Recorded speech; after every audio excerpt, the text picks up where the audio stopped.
We have regular meetings about how the team should go, with the players, with the coaches, with everyone. So I think we know what we are aiming to improve. We know what we need to work on. We know how to move ahead, and then we're just taking one small step at a time, and then hoping everything goes well. What I can say is we are trying out a lot of different stuff, and then see what suits us.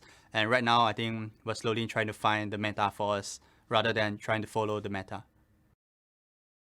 Welcome back to the LCS, where TSM is hopping on stage against 100 Thieves in our third bout of the day. Quick word from Chawi about their approach to this split. Rather couched in nothing super specific. Yeah. I mean, for me, the biggest thing that jumps out is citing the experimentation, which we've clearly seen with the roster shuffles that started just last week. Yeah, I was going to say, I think we definitely have seen, especially around the roaming support top, they've workshopped it. As we touched upon in waiting room, that's kind of been killed a bit.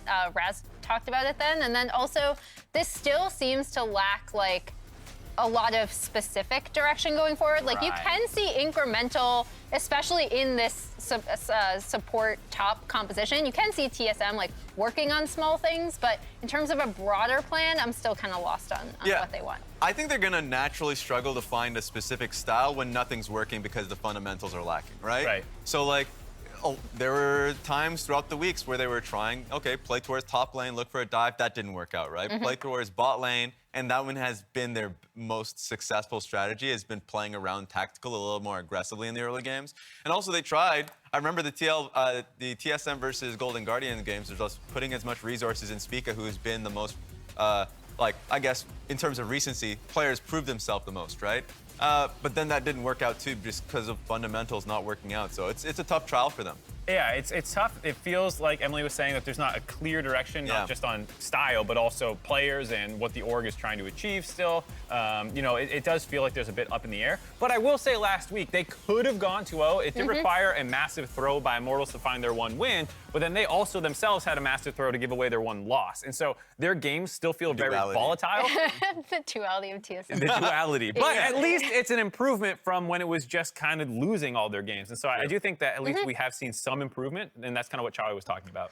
Right, but I think in a lot of ways, right, the improvement just feels like it's a results improvement, because it's still kind of unclear exactly, as we've said, what this team wants to look like. If they had their druthers in game 18 of the regular split, how would this team want to play? That's the question I feel like is not answered by TSM themselves. Well, I think some of the greatest gameplay we've seen was in their loss versus Cloud9, where they just completely destroyed them. It was like 8-1 at the 8-minute mark. Off. Exactly, and it was just 1 or 2 throws around Baron that really mucked it up for them. But like, even seeing it from K's, their TSM analyst, saying that he was, you know, there's a lot in that game to be proud of and to work off of. So that's something to look forward to after that one, just building it on up. Well, we are in week 4. We are closing out that first round robin, so this is where you would really look for teams to start to generate steam and momentum moving into the back half of the split. And speaking of that, we definitely have a critical eye turned towards 100 Thieves as they look to kind of remount some momentum as our defending champions here in the spring split. But with that, we're back out to the arena to Flowers and Kobe for the call. Thank you very much, everybody. Here we go. Are you ready, my friend? I'm ready. I've been ready. We just got a really good. Yeah, you got your. Oh, I thought you were showing off your bracers for me. Oh yeah. I was like, yeah, this is my ready. Those are pretty close. I don't have any arm. I'm not actually flexing. You know, that just happens. It's just hey, when you have like just nothing but pure lean muscle like this, there's no way that you can't show it off. Do you want the diet and workout regimen to get a body like this? Yeah. Well, it consists of eating whatever you want and watching the LCS. That's a great way to live your life. And how convenient for you. The LCS is right here. And I'm sure you can eat whatever you want at home, unless you're living with your parents, in which case you should probably listen to them. And if they hear that I told you something otherwise, no, you didn't. Anyway, now, TSM going up against 100 Thieves. I like what the desk was talking about, where they said it still doesn't feel like TSM has really figured out what they want to do. Yes, they got a win. It was a crazy Hail Mary from their own end zone. We want to see this team find more success tradition. Also, what they, figured out last weekend was playing into the roaming top smite meta, and that did get nerfed a bit. You can still do it. But the gold income, especially if you were taking a decent amount of farm on the roaming support, which not a lot of them were doing, did get nerfed a bit. And the bounties now take into account if you have 2 support items on your team. So there are a few more hiccups, but what you can do is just play a tactical focused Jinx, focused 5-on-5 comp and not have Huni on a roaming top lane. You can have him on a regular top lane champion. Huni is one of the most versatile top laners that we have in the LCS. He is willing to place supports, but also tanks or carry matchups on top side. So they could have him on just, tank top side and still set up for an early Jinx pick and play tactical carry. But here's the important thing. Gwen is up. Zeri and Gwen banned every single game on red side. It is left up by 100 Thieves. They banned Zeri, Ryze, and Corki instead, and Gwen is the first pick for TSM. So, it doesn't matter if you're a versatile top laner. You have to be able to play Gwen, and if Gwen is up, that's your first pick. So, no decision-making needed here. It seemed like with the hover on Blitz and like taking some time there, they were talking through it because nobody goes into a draft expecting their opponents on red side to not ban the Gwen. Yeah, here's Gwen. And so they're like, okay, what are we giving up for this? Do we want to actually first pick the Gwen and give up the tactical Jinx, which has been our core? That's our identity from last week, and that is our true identity. And they came up with the decision that, yes, Gwen is that strong right now because this champion scales so well. You can split push with it. You can team fight with it. You can do whatever you want with it after 2 items, okay? And she's immune, so what are your opponents going to do? Exactly, and the main reason for that is because she goes immune on a basic ability, the W. So, Huni will scale, assuming Huni takes it. It can be rotated into the jungle, but with the Jarvan pickup, that seems very much less likely. So we're assuming that Huni keeps this in top position for himself, especially if they lock in the Viktor as well. That would be double solo lane AP carries. So they definitely are going to need tactical to do well, to have some AD threat on the team. Jarvan is going to build mostly tank. So we'll see, because this is a lot of scaling for TSM. This is not a big divergence down a different path, but it does mean that they're going to be focused on scaling. Okay, both solo lanes here are looking for multiple item real power spikes, and they're playing into 100 Thieves, who their AD carry, not too shabby, Flowers. FBI won multiple awards, and he's the one who got the Jinx in the trade. The reason we're in this predicament of Champ Select where Gwen is actually in the game for once is because 100 Thieves make the calculated decision to leave Gwen up from their red side ban, and instead, assuming that the Gwen is first picked, they get the Jinx. So now they're the ones with the bot side FBI carry Jinx snowball, and they already played a game where Ssumday had a really strong performance on the split push Tryndamere. So I actually really like how 100 Thieves have set this up in theory, as long as the Gwen doesn't get out of hand and take over the game. I really like the fact that they went for their top laner before the second part of the bans came in as well. They wanted to make sure that not only did TSM get the Gwen, they didn't want to allow them to take out some of the matchups she would not prefer. I would expect Tryndamere to be one of those bans if they didn't lock it in here. That's now going to be Ssumday's champion. Very hard carry potential on that one too. Plenty of 1v1, plenty of split push threat. Kalista banned out by 100 Thieves. Aphelios as well. Not surprised at all to see the AD carry focus here, considering it has not been drafted for TSM. TSM, though, they've already got their jungler. They know that 100 Thieves doesn't, so they'll ban Xin Zhao and Volibear away from the Thieves. Yeah, I gotta say, I am pretty impressed with this draft from 100 Thieves, how they've kind of manipulated TSM from red side, which does have the guaranteed counter pick, but in the current meta, most people have been preferring the blue side since they feel like red side doesn't have the versatility in their bans. But 100 Thieves are taking that chance, giving over the Gwen, and they're investing in mobile oppressive jungle for closer as well to threaten those early possibilities. So as long as it goes according to plan to them and they can get FBI strong for these team fights, and they can keep Ssumday in a strong, even footing, situation here with Gwen on top side early, plus even possibly go aggressive with the Tryndamere plus Lee Sin combination, then it looks on paper pretty good to me. TSM, though, they've got some pick potential for their bottom lane. When you have two solo lanes that scale, you cannot have a bottom lane that also isn't going to have any priority or playmaking, okay? You don't like all 3 lanes having no agency early, Kobe? Yeah, as a jungler, I want to pull out all my hair. So the one thing that it does, though, is Spica is kind of, big arrow is kind of funneled towards bottom side, because bottom side is is the only one where they really have set up for him. Tactical and Yursan both have possibilities here with the Jarvan, but that might be seen by 100 Thieves, and so they can concentrate their vision efforts on gank pass towards bottom side. For Jarvan, you have to ward over the back of the Dragon Pits, plus you have to cover like Tri-Brush, plus you have to cover, entrance into the river. So cover a lot. There's a lot of stuff you have to cover, but if you know you want to focus your vision there because that's where the comp is pointing, then it does allow you to kind of focus your vision resources. And the other thing is that you can kind of upset expectations and gank one of these lanes that doesn't have setup for you. If maybe, a solo lane burns a flash or something like that, I think that would be very, very difficult though, because Ahri and Tryndamere are super difficult for Jarvan. Both of them can get out of Jarvan's ultimate. So I think, 100 Thieves have made some calculated choices here. And if they lose, you're always going to get flamed for giving up the Gwen. But I think that, the trade backs that they got were pretty intentional and have been pretty well received. Yeah, it seemed like a draft that had a mission, and now it's time for the game.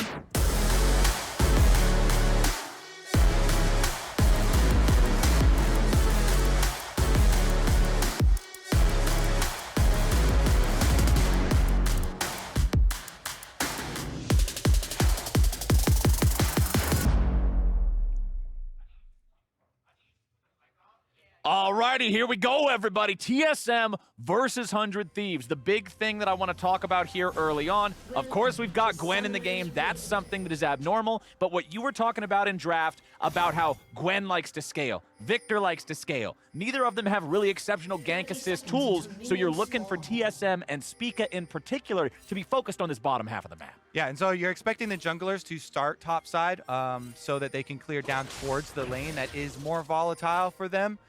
Looks to be the case here. Not a big surprise. Let's see. There is one sweeper in inventory in the hands of Yursan on the Nautilus, but he's just heading back out to bottom side, so it's probably just going to be the deep ward to try and keep track of the start here. It's actually not even that deep, but it will be deep enough to see that one small raptor up here on the side. So if you keep your eyes peeled, then and looking over it, then you can see them move, but it's not super deep, so not going to give the best of info. Meanwhile, the response ward from 100 Thieves is just defensive and won't necessarily see Spica start, who, going against kind of expectations, is going to start here on the red buff. Jarvan has possibilities for level 2 craziness too, so Spica wants to keep them on their toes and not play into any sort of expectations for predicting his early Jarvan movements. Okay, Huni's already going to start off squaring off against Ssumday here as soon as the minions collide. But the other thing I want to touch on really quick, since we were talking about the bot lane, we're talking about this focus, neither AD carry takes cleanse this time around. Sometimes, if you have hard CC supports, if you have a draft where it looks like the focus will be on bottom lane, you'll see AD carries make that choice over heal. But both Tactical and FBI going for the combat power instead. And I want to call attention back to what I was talking about before, because they got a deep ward on Krugs as well. So TSM have full information to know that Lee Sin doing at least 2 camps on bottom side, since they know Raptors and Krugs have not been leashed or moved at all. So Closer has awareness of the Raptor ward. He circumvents this ward, walks around it, doesn't pull the Raptors, just goes to red. So TSM have pretty good early info, but your tracking gets a little hazy now. After you get 2.5 minutes into the game, it could have been full 3 camps on blue quadrant and transition over, but he has a little bit of leeway here. But one thing he doesn't know is that this ward was placed on Krug, so while he was able to get around the Raptor ward and avoid any sort of alert from TSM, he did not know that the Krug ward was there, so now he is revealed, and TSM will be able to avoid the early possibilities here. So Huni walks up, and he should be able to play appropriately, with Spica also kind of upsetting those expectations and starting on the bottom side of the map. He's in position to answer this first gank. He's going for the Scuttle Crab, though, and Huni's saying, "Don't worry, I got it, bro." I don't know if he's got it. Huni's in trouble. Is Gwen immune enough? No! First blood to Ssumday. So they know Closer just cleared Clerks. He's on top side. The comms had to have been, "Don't worry, I've got it. I'll be able to work my own way out," because Spica went on to oh boy. Bottom side, huhi has to get away down to 100 HP. He'll flash out to stay alive on that one. Closer still hanging out, fighting Spica in the top side. Flash out from FBI now too. Yursan looking to just chase after these guys. He's got the mark on huhi. And TSM strikes back. They get the kill in the 2v2 bottom. Tactical and Yursan opening up an opportunity for TSM just as their top side gets killed. Oh, we ain't done. We ain't done. Sonic Wave only hits the minion. Resonating Strike brings Closer right back in. Huni backs away. 100 Thieves aren't going to get another kill on this one, but they are pressuring that Gwen. Okay, so the 1v1 on top side attract a lot of attention here. If they can get the recall off, though, bottom side is open shooting grounds down there. Everybody blowing summoners. There's only one flash left in the entire bottom lane in the hands of Tactical. Closer here is on a ward as well, spending so much time. He does not know that this ward is in the brush, and Huni's job now is to try and waste more of Closer's time if he possibly can, because that would allow Spica to make a play on bottom side, take advantage of the play from Tactical and Yursan. Oh my gosh, this is taking so long for Closer to reset here. This is very, very good for TSM. Yeah, look at the farm of Closer just sitting on 18 there for the Lee Sin. He will be able to reset now, picks up the 2 longswords, but I mean, it's the same buy that the Jarvan was able to get, so I guess they're pretty even there. Yeah, but the problem is Jarvan is big 10 CS, jungle CS ahead of Closer, and is on bottom side first, so he gets Scuttle Crab, he gets position in River, he's got the control wards set up here, so, you know, Yursan and Tactical, they earn their own advantage, but because of the top side resets for jungle, TSM get to leverage that advantage that the bottom lane duo was able to earn. TSM up 500 gold after the little bit of back and forth here in the early game. Despite the pressure from Closer in the top lane, Huni still has a nice farm advantage over Ssumday with those minions colliding evenly back in that middle spot of top lane, meaning it's not like there's a bunch of extra ones there for Ssumday to be able to farm up. So Huni's happy enough with that despite the early death. Bottom lane, Tactical's also got that farm lead there on the Jhin. And this is one thing that you like to see if you're a TSM fan, the Nautilus and the Jhin having that advantage, having that threat to make it so FBI and huhi don't want to step up and don't really feel like they can really contest these guys in the 2v2. Yeah, and after the cover on top side didn't really work for Spica, you can tell, you know, he's trying to play off of the Jhin Nautilus playmaking, trying to play off of all the summoners blown on top side, but they push it all the way into tower, so it's just a full reset here. He covers to make sure there's no Closer play, trying to take advantage of them, and should be able to meet right back up. Since both junglers are mirrored and starting on bottom side of the map, their respawns, their second respawns of small camps, both will lead them naturally back to the top side as well. And so we again put focus up here. Ssumday will have his ultimate plus the double mobility summoner. So Huni has to play more respectfully this time around. Last time, they saw Closer finish up on the Krugs, and with Spica in the river, he kind of exposed himself there and gave up the first kill. And Ssumday is more than comfortable here on this Tryndamere, being that split push hero for 100 Thieves. We'll see how this continues to move forward as our game moves on. Yursan has rotated over into mid lane. Level 5 on the Nautilus, huhi's still level 4 on the Thresh, but he's still bottom picking up EXP, so should be able to ding that level 5 here pretty quickly himself. All of our solo laners past the ulti mark thus far. Abbedagge and Keaiduo both having those ultis ready to go, but Abbedagge specifically pretty low in terms of the mana pool, so I'm not expecting to see a whole lot out of him. Exactly, he's going to go back, he's going to base. Ionian Boots of Lucidity will help him be able to avoid both the Viktor lasers or getting trapped in the gravity well if they try to set up something there in the mid lane. Yeah. Spica still not with Cataclysm either. It is Closer, the first one to hit that ulti in the jungle, and I want to see him make a play with it. Yeah, it actually is interesting here because the choice for Ahri always, with old Ahri, was all about burst damage and Sorksu's rush. And Sorksu's is still over 50% purchase here for Ahri, but becoming so much more popular to get the cooldown reduction because the changes to the champion with those last rounds of buffs, the mini rework, did put so much more damage into the other basic abilities, so you're not all about the burst after hitting a charm. Yeah. And so you get so much more out of the multiple rotations Just of spam it spells out. and cooldown. And considering the fact that you can get your resets on your ultimate, Ahri actually gets multiple looks at those engages and isn't so much kind of funneled into that, you know, burst pool. So stacking that cooldown reduction, that ability haste with the build with both the boots as well as the early Kindle Gem, going to both kind of help him in those endeavors. So Rift Herald picked up, though, without any sort of contest. off of that top side prominence there. Yep. And right in the hands of Closer will be traded away for the Dragon.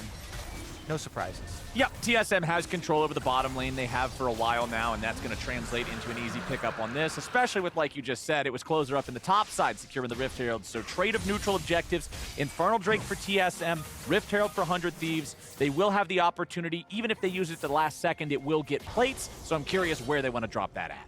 Yeah, and honestly, I am always a really big fan of trying to crack mid lane, as most people are, because middle of the map allows you a lot more mobility, but especially in this case, because Viktor really does, you know, rely on keeping up turret, and his wave clear is quite good. So if you can keep up turret and wave clear to 2 items on Viktor, and then you feel so much safer. But Ahri, if you're able to use Rift Herald mid, knock down mid turret for the side of 100 Thieves, and open up that pressure for Ahri to be able to threaten both the ganks onto the Viktor, but then also get first roam, that is a huge, huge benefit for your team.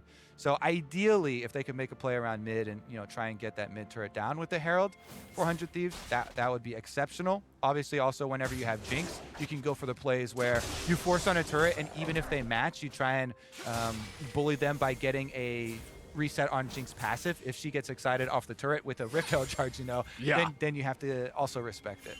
Well, up here in topside, let's take another look at how things are going down. It's going to be Tier 2 Boots Rush for both of our champions, as plated steel caps for Huni are very effective at dealing with a champion that is almost exclusively auto-attack damage, whereas for Ssumday, attack speed boots on Tryndamere, man. You don't got to worry about defenses when you can't die. Just run them down and make sure you kill them first. Yeah, both boots are focused on Tryndamere's auto attacks. Yep. Both the purchase from Gwen and Tryndamere himself. All about those. And this Tryndamere, again, I really like as far as power level, the state of Tryndamere, if you're playing the Tryndamere, because his split push options are very strong, and even with Gwen in the state that she is, Tryndamere loves making hole breaker, can get a lot of side lane pressure, and Gwen really does need kind of the 2 item power spike before you really get to flex on people. Yeah. Getting your mythic is good, but you really need the extra either Super Chad attack speed of the Nashers, or more common, the Cosmic Drive for the cooldown reduction to really start to bully people. And of course, the cooldown reduction from Cosmic Drive is also better for the team fights because you get more of those W's that everybody loves. So one thing I do want to touch on here real quick is the fact that the game state has really not changed at all since the last time we checked in on the gold, at least. That 5.5 minutes, it was a couple hundred advantage for TSM. Now almost 12 minutes in, it's actually shrinking a little bit, and it's 100 Thieves who have closed that gap. Things aren't really exploding a ton here in the early game. Both teams are happy enough just moving forward, not forcing any of these early plays, but it is huhi dragging in tactical. Gale Force allows him to reposition a little bit, get out of trouble without having to spend either one of his summoner spells, but I like the attempt coming out from 100 Thieves. Yeah, quick thinking there for him, but he lands the snare as well, and he gets shot on FBI! But now they can aim at either one. Who's it gonna be? 4th shot! Oh, it's so damn close, but not enough. Huhi is squeezing tight! Oh! The W and FBI can't get in front. Was Tactical out of vision there? Because he moved up really close towards that lane, lands the snipe. This TSM bottom lane is the hope of TSM. They're playing off it. They have the dragon, so you can continue to play off that bottom side. Yursan and Tactical, again, punishing FBI huhi. After what seemed like a good play, you know, huhi lands the hook there, and they go for it, but Tactical avoids everything, just Gale Forcing to the side. He doesn't blow any unnecessary summoner spells, and then reopens up with the Jhin ultimate of using the extra range there, and Yursan setting him up with the hook, so again, massive performance. Off screen, we did not see the play towards mid lane here, where I'm assuming Viktor's going to get ward hopped on, and Ahri goes in. So that's how they blew the flash. Okay, so it's just the Ahri ultimate used for it, and they did get that mid Rift Herald we were looking for. But yeah, the pull from Yursan to pull huhi a little bit away from FBI to allow the shot go on to him. Then they almost get him here. I wish we could do Fog of War. He's in. He's at the tower. They definitely have vision, but no movement there. able to block. And right when we get back to live, this is why it was important that we saw Viktor's flash earlier. Keaiduo gets picked off by the roam squad of 100 Thieves. Call that foreshadowing, Flowers. Yeah. Chekhov's Thresh. Here's some need-to-know information. Oh, observers, why do we need to know this information? Yeah. Well, We're he's on about top to of die, and that one's going to turn into Dragon. Unfortunate for TSM because their bottom lane control had been so useful in a possible Dragon stacking scenario. Now it's cut off by really good mid kill there for 100 Thieves. Again, blowing the summoner spell, then returning to that scene, and chunking down the mid turret is definitely according to game plan for them. To try and get mid-control, allowing Ahri to roam around and make those plays. Tactical continues putting in work on the bottom lane tier 1 turret now as well. 14.5 minutes in means plates have very recently fallen. Despite the fact that he didn't get the Jinx this game because of what we were talking about in the draft with 100 Thieves leaving open the Gwen to bait them into it, keep Tactical off that Jinx, it still feels like, and the gold chart backs me up here, this is TSM going all aboard the Tactical hype train. I mean, Tactical has been performing very, very well for them. And Jhin has actually been one of his best champions throughout his career. So excited to see what they can do, you know, off of the early good play from both him and Yursan. But 100 Thieves still are, you know, controlling these neutral objectives. So they got one Dragon, they get Rift Herald number 2, and they might get Huni. But it's a Gwen, so they have to run.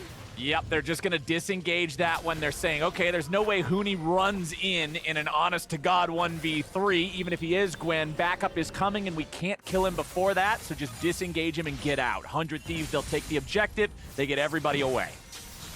All right, Rift Herald number 2, not nearly as valuable as number 1, of course, and TSM still have this meager gold lead. 770 gold to their advantage, but it's more about transitioning your bottom lane win. Yeah. After taking bottom turret, they do the fairly standard rotate them to top side because Viktor wants to stay mid at his tower so he can keep wave clearing, keep scaling. Oh boy. Ssumday has just decided he wants the 1v1 here in bottom lane. Huni tries to get away. Ssumday stays alive. You can't immune that one. Ssumday gets the execution. I have to say, Ssumday's Tryndamere games have both been exceptional. He pulls this dive off with just a little bit of health to give. TSM wants to punish on top side, though, and they go for the dive. FBI pops both summoner spells to get away. Huhi uses his stopwatch to stay alive, but will it keep him living all the way? Spica's going to be taken down next, or is he? So many low health They used bars. it already. Oh, Huhi and Spica both barely walking away from that one. 100 Thieves are able to defend the top side play, so in the end, it's just the success of Ssumday over the last minute here. You know, him with the 1v1 onto Huni under tower, barely gets it. Gale Force activation, which this is my favorite build for Tryndamere. I don't like the whole breakers, you know, concentrate on split push. I like the crit builds off of playmaking from your Gale Force to actually kill people instead of just trying to ignore them and take down the towers. And this is why Ssumday goes Gale Force this time around. He gets the W on the Huni. It doesn't slow, but it still does the attack damage reduction, which even though it's an AP champion, still significant for these trades. Gale Force up to chase him through, and since Huni has the Ignite, does not have the Flash himself, isn't able to disengage, getting right outside there for Ssumday, and then he returns and takes the tower as his second reward. You know, normally I'm not a big fan of watching Tryndamere beat somebody to death underneath a turret while they can't do anything about it, but when it's Gwen, it sort of feels fair. You know, it sort of feels like, you know what, Gwen, this is kind of what you do to people too. OP versus OP feels fair. When everybody's OP, everybody's balanced. Equilibrium has been achieved, except in terms of the farm up there in that top lane role. Ssumday massively outpacing his opponent in terms of that regard. Yeah, you know what's not fair is it turns out Ssumday. Yeah, Ssumday is in fact OP himself, and that's why I want to focus on him because his use of the Tryndamere in the previous game for 100 Thieves as well is the exact reason I cited on the dive for my faith in this team. And he's proving once again, you know, it is not just this champion, it is his play with the champion. Yes, it is definitely in a very good state right now, but Ssumday has been so incredibly good at this, not only in those 1v1s and the tower dives, but he's also been quite good in playing out the later stages for 100 Thieves, keeping up his pressure while also being able to escape so many of these scenarios. And now Flowers, he's got that Hullbreaker on top of the Gale Force. And it's not just Tryndamere, and it's not just now. Remember, this is the guy who's been on 100 Thieves since 100 Thieves was here, man. This is the legacy player for this squad. This is the guy that's been a part of all of it from back in the day when they were getting 3-0'd by Liquid in that first final that they made it to now he's here 3-0 in Liquid in the first final that they won. Ssumday is 100 Thieves to me and to so many people who watch this team. He's so critical and he's so good at League of Legends in so many different styles. And my friends, now is a good time to sing his praises as we rightfully have been, because he is a full item ahead of Huni.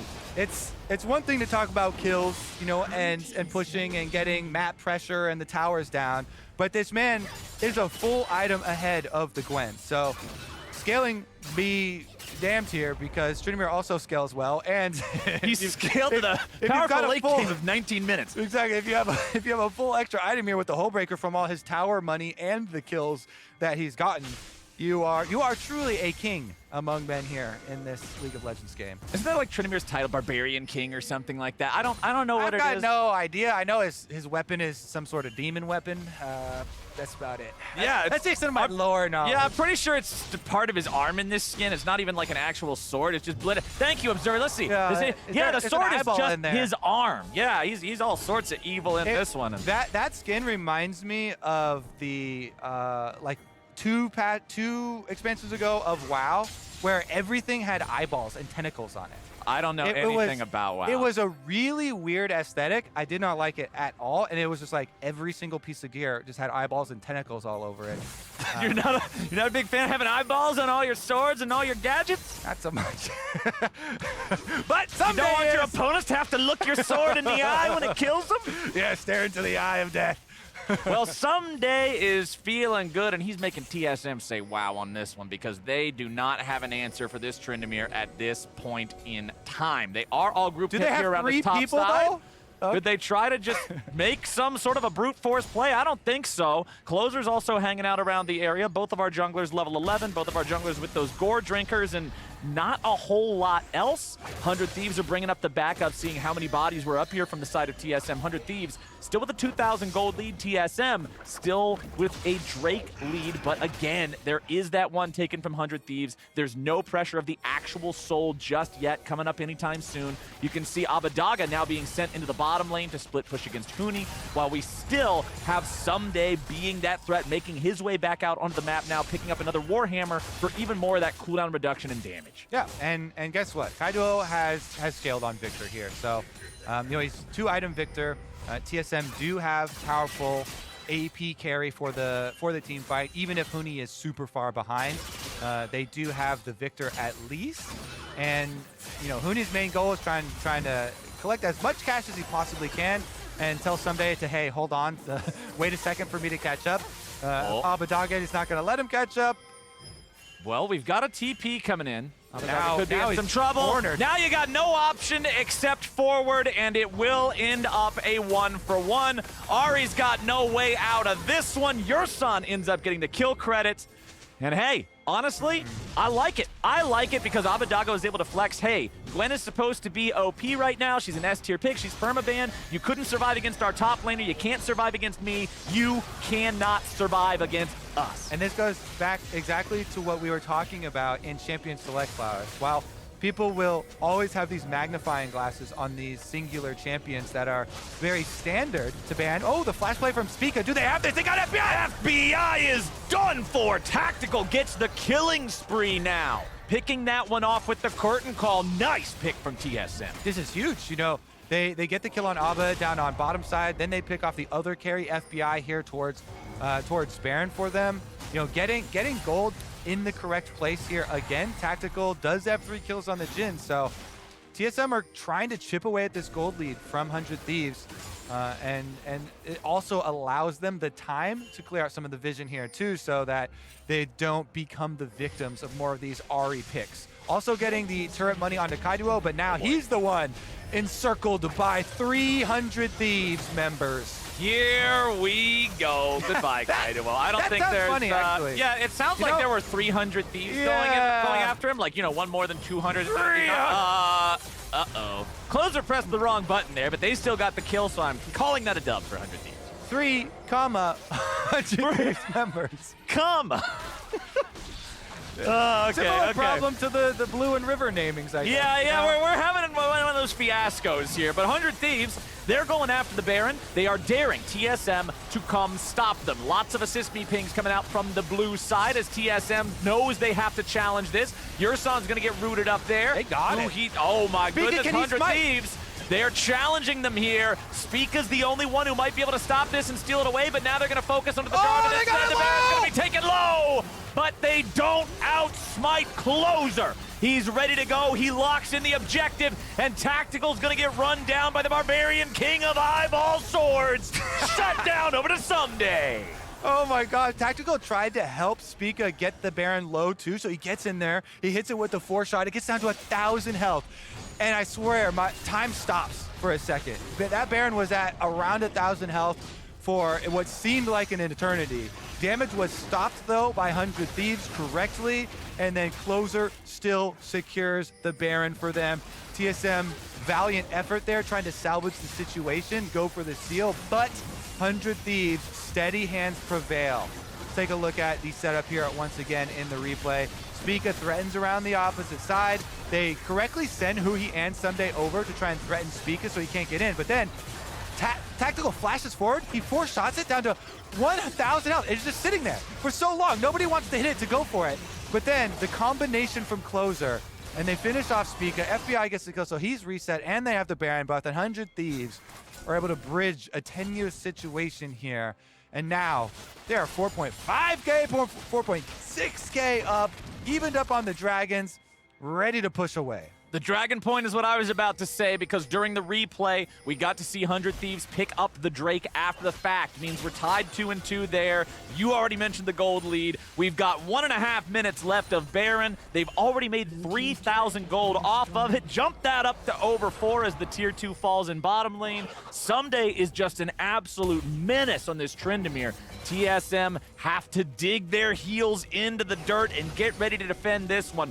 One tier 2 turret standing in mid, one tier 2 turret standing in top. After that, it's time to defend inhibitors. And this is what we were talking about earlier with Ssumday's successful split pushing on the Tryndamere. He has yet to be caught in either of the games, to my recollection. With double mobility summoner spells, having Ghost and Flash, this champion is so annoying to deal with. What a nuisance in the side lane. It's like a Looney Tunes skin. And you have Gale Force, and since now he's completed his Quick Blades on top of it, that gives you the extra cooldown reduction to spam your spinning slash. And so there's just so much mobility and frustrations around the ultimate built into this champion that it takes a ridiculous amount of time to deal with that problem in the side lane, and brings us all the way back to our original point of 100 Thieves' intelligent draft. Giving up the Gwen with a purpose, going against the grain of everybody permabanning this champion, and they have so many answers and give up. And what they get back on the other side is, FBI's Jinx here, taken away from Tactical, who, despite that, still had a really good game. Yeah. But how they were able to play in it and have the answer here and play around it, going to show that nothing here is kind of beyond reproach, and nothing is unplayable. And this shows two important things. One, about each team for me in the draft. One, 100 Thieves know how to answer Gwen. If you take it early like that, they can formulate a way to deal with it. And if you're TSM, other teams are looking at you and saying, maybe we can just leave Gwen open. Small side note, Huni was kind of trolling with the first death. As we talked about, them having vision of Closer on the Krugs too, that was a little bit over aggressive, I guess. A fair point. We shall say. A fair point now indeed. TSM are in this state here, down 7.2K after the explosion of a lead from 100 Thieves after their successful Baron play. And now after the reset, they've been able to purchase with all of that gold that they earned. So that power is now in inventory. And their pressure on the map is very difficult since there is Unleashed Teleport for Abbedagge, who is equally as mobile with the ultimate up on Ahri as Ssumday's Tryndamere, and they can play to all 3 lanes, pushing the waves first against TSM and kind of forcing TSM to continue to give up resources. You see Ssumday is already all the way down at this bottom turret, and he forces not 1, but at least 2 people to answer his split push now. So you can continue to force multiple people to you to answer your pressure while gaining massive resources. And he's already got the last whisper started here. Can He's 5 got the people armor get him, though? penetration? Can 5 people? I don't know. They don't want to waste That 5 is- people's time. That is the problem. I actually don't know if 5 people can kill this Tryndamere if he has his Ghost and Flash ready. Well, Yursan, just by going over there and warding, and by virtue of all TSM members being in Fog of War, did at least get the Ghost out of him. So Ssumday here giving appropriate caution to the scenario, blows his lowest cooldown of mobility. Summoner spell here does blow at least the Ghost, so maybe TSM can count that as as the smallest of wins. Well, Ssumday just about has his flash back up. There it is. And now we've got 30 seconds on our Drake. We've got 45 seconds on Baron. 100 Thieves will opt to set up around the Baron, of course. I don't really see TSM being able to try to make a sneak Drake play without a punish from 100 Thieves. TSM grouping up around the Baron themselves. They're looking maybe for an angle onto Abbedagge here, but he's very, very well aware that something might be up. Just backs away, clears out the rest of the wave. I smell a team fight coming on soon here, Mr. Kobe, because 100 Thieves have all the tools they need to force TSM to respond, and it's up to TSM to try to figure out how to navigate this very dire game state. After our conversation at the beginning of the day, I thought you were going to smell something else. Let's get this Baron spawn, though, and into the Rift, baby. TSM, can they weasel their way out of this one? It's a 7,000 gold lead for the 100 Thieves, and Ssumday picks them up the Dragon Soul point as well. If you want to, you got to count the beneficial things, though, for TSM thus far this game. And it is mostly centered on the bottom lane play. Yursan and Tactical have definitely performed for them this game. Let's see what they can do, though. Forcing on Baron. They're trying to bring 100 Thieves to them, but can they get the outplay on the Baron? Okay, FBI is going to fire off the Zap, clear out Pixel Brush. TSM still on Baron, taking it down to about half now. Ssumday spinning into the enemy jungle. He's on the blue. Wants to steal that one away. He'll grab it. Super Mega Death Rocket onto 2. Spica and Huni, both injured significantly. They're gonna flip it. Down to 4,000, and now it's 100 Thieves ready to go in. Yursan's the first to die. They're gonna get a resurrection coming out now. TSM's already lost 200 Thieves, cleaning up everybody. TSM, this was a disaster, and 100 Thieves made it look simple. Yeah, I mean, TSM are so far behind, they just wanted to try and force the flip. There's 2 options. You know, you either try and wave clear with your Viktor at your inhibitor turrets constantly, and 100 Thieves will take the Baron and then come knocking at your doors, or you run right into the Baron pit and you flip it. Well, guess what? It came up 100 Thieves. Everything is coming up 100 Thieves now, my friend. They're just going to walk it in for the end, it appears. They got 10 seconds left on Tactical and Spica, though, so not quite yet. TSM still alive in this game, but just barely hanging on. Abbedagge putting a little bit of extra damage into the tier 3 before he backs away. The Baron was not taken by either side. 100 Thieves just forced it into a full-on fight before that was able to happen, but now the Thieves are able to back off, regroup, focus that Baron themselves, while Abbedagge still applies pressure in the bottom lane to distract TSM. Baron down to below half. TSM is moving towards this. 100 Thieves burning it down pretty swiftly. There you go. Baron secured. Closer and Ssumday can both get out of the pit incredibly easily. Kobe, I'm past the point where really I can give you any serious response to how TSM can win this game outside of 100 Thieves just completely throwing. I will accept non-serious answers then. So all of the 100 Thieves players' computers explode. Oh my, that would be a fire hazard here. So I sincerely hope that all I got. does not happen in the LCS studio. But here's the flip from TSM. They want to try and force it, but 100 Thieves aren't even going to let them get Baron low enough to actually flip it. They wait for a substantial amount of damage to be absorbed by the TSM frontline that are tanking Baron, and then they don't even let it get to a smite fight. They force the engage after. So 100 Thieves with the appropriate response to the attempt from TSM to introduce volatility into this game that they were currently losing, and cleanly and calmly executed by the Thieves, knowing that they have the lead. They can wait till 4,000 health on the Baron, then they go for the engage with both the health lead and the massive item and positioning advantage around that Baron. You don't need another play-by-play of that massacre around Baron pit. Not really. Not really. 100 Thieves pushing in, looking to end the game now. They've got a little bit of damage onto Closer, though, from the side of TSM, nearly bursting him down, but he gets away, and instead it'll be 2 back the other way. Abbedagge on a rampage as the enemy jungler and support are down. That's a lot of your CC. That's pretty much all of your engage, and the remaining players have to try to defend. FBI blocking some shots there for Closer. He doesn't have Guardian Angel available this time, so he does actually have to respect the possibility of death. There's the Guardian Angel from FBI, immediately pulled to safety thanks to Huhi's Lantern. Nexus turret's taking a lot of damage now. That first one nearly dead. 100 Thieves still looking to end the game here.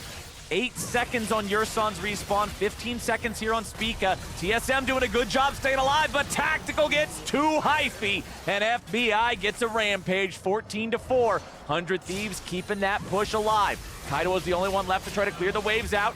Huni standing tall, trying to defend. Gwen is immune, but only for a certain amount of time, and now that protection falls. TSM defending this last Nexus turret. It is the only structure left here in their base besides the Nexus. There goes Spica. There goes TSM. 100 Thieves will pad the stats a little bit more. They'll even get the last little bit for the ace, and 100 Thieves take the win. 100 Thieves with a nice dub for themselves, even though the end looked like a massive, massive steamroll. There were positives for TSM in the early stages, all centered around bottom lane. You know, the bottom lane duo had quite a few good plays for them.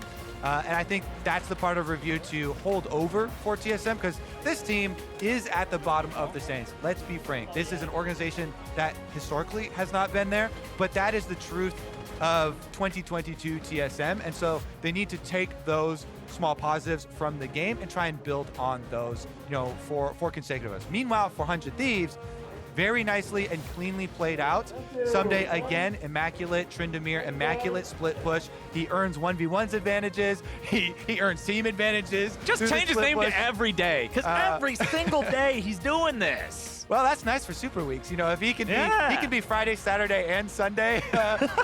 Someday, massive Tryndamere performances from him in all of the games that he has gotten it as well. So 100 Thieves look like a very promising, you know, force towards the top of the standings here for LCS, where in Super Week we do expect to have a decent amount of mobility in the standings. Right. With us finishing out the full round robin, we can finally get the full perspective on real power scores after each team plays every other team at the end of the week, and people get to make their real judgments for spring. And the thing that I really love here too is the fact that 100 Thieves started off this Super Week, which you said has all that potential mobility, with a draft flex too, saying, hey, we're gonna leave Gwen open. What are you gonna do? Oh, you're gonna do that? Smack! Just immediately stomping all over him. Just beautifully done from the side of 100 Thieves here in this win. And now it's time for us to join LeTigress and 100 Thieves' own FBI for a Verizon post-game interview. Thank you, CaptainFlowers. Pretty dominating there in the end for 100 Thieves. A little difficulty there at the start, though. So FBI as the bot laner for 100 Thieves. How much of a threat do you think the TSM bot lane can be when looking towards the future and just their potential now? Yeah, I think the TSM bot lane played really well today, especially, actually both of them played really well, I would say. They were very aggressive, and I think they knew how to push their lead pretty well. So hats off to them. I think they're pretty strong. And we know that 100 Thieves is pretty strong when it comes to playing around the bot lane, but we've gotten to see a couple games now with Ssumday in the top lane, expertly executing on these split pushers. How conscious of an effort is that to bring power to other lanes in terms of the overall strategies? Yeah, I think we're a pretty diverse team at the moment, and we can play through every lane. And I know every team says that, but I really do believe that we can do that, and it's showing in our stage games. I think both Ssumday and Abbedagge played really, really well today and kind of hard carried the game, so yeah. I know during lock-in, that was very important for 100 Thieves to diversify strategies, but it felt like you defaulted for a bit, maybe trying to stabilize. So is that a continued focus once again, or just trying to get the dubs here in the middle of the season? No, I don't think we have any like particular focus. We just kind of pick what champions are strong for our comp, and then from there we just decide what kind of lane it would be better to play through. All right, confidence in multiple comps from 100 Thieves. FBI, thank you so much you. for the interview. Let's go ahead and send things on over to the State Farm Analyst Desk. Thank you so much, LeTigress, and welcome to the State Farm Analyst Desk. As 100 Thieves gives us a little bit of what we were asking for in a, picking up a victory and a slight return to form as they've been kind of waffling as our defending champions. Raz, I'm going to come to you first because I was actually taken aback by, in some senses, how unspecific FBI was around what their approach to the game was. Sure, I understand that, within draft, things can change and you might have to change your strategy, but for them to not have a very specific answer to how they want to play seems telling to me. Well, I think there is a conscious idea of wanting to be the most flexible team, right? Every team kind of wants to aim for it. The closer you get to playoffs, you're like, actually, we're just doing this. Actually, we're just playing with bot lane, we're just playing through mid. And maybe 100 Thieves will be that team, but just the fact that they feel confident being able to play through Ssumday, I think, is a big telltale to the success that 100 Thieves currently has, right? Sure, they're dropping games, and some of it has actually been through bot lane. They haven't been performing as much as they want to throughout the split, but Ssumday has been picking up a lot of the slack. That's what I was gonna say is FBI kind of said it himself there, where sometimes everyone says it, not everyone means it, but in this case, I do agree that so far what we've seen, the 2 games on Tryndamere have been incredible for them, and I think that's something that is a nice wrinkle to have in their game plan. Come playoffs, FBI and Closer might still be the guys, but when you have a red side game where maybe you can give a counter pick to Ssumday, it is a nice back pocket strategy, and you can see in this game, like, Ssumday won it for them. He found solo kills, he grabbed turrets, he got them their lead when the bot lane wasn't doing that great individually.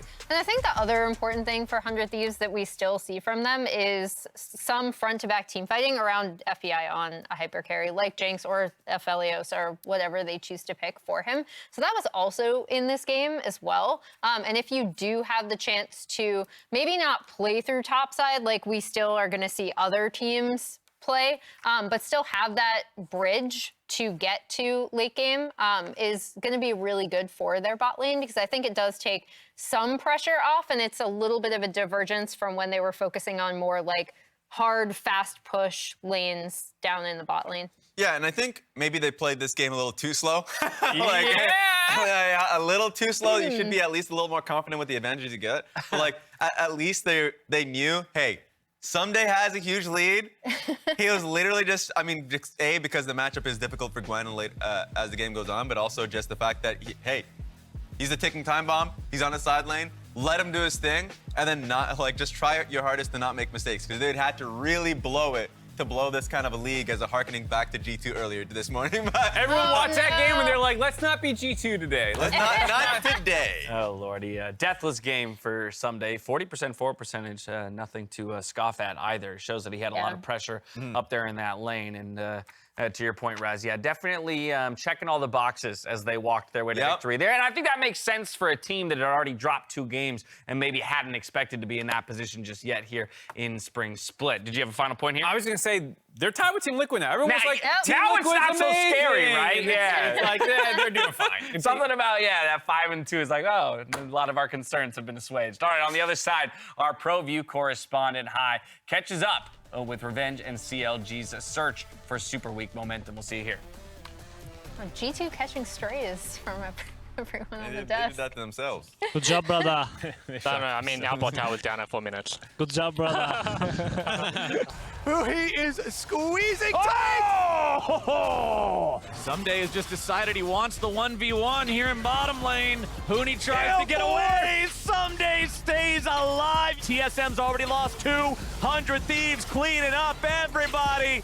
TSM, this was a disaster, and 100 Thieves made it look simple.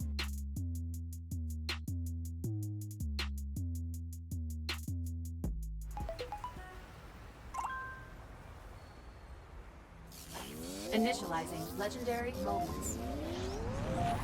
Take a look while you can, because if you blink, you'll miss it. I'm sure you've heard the news.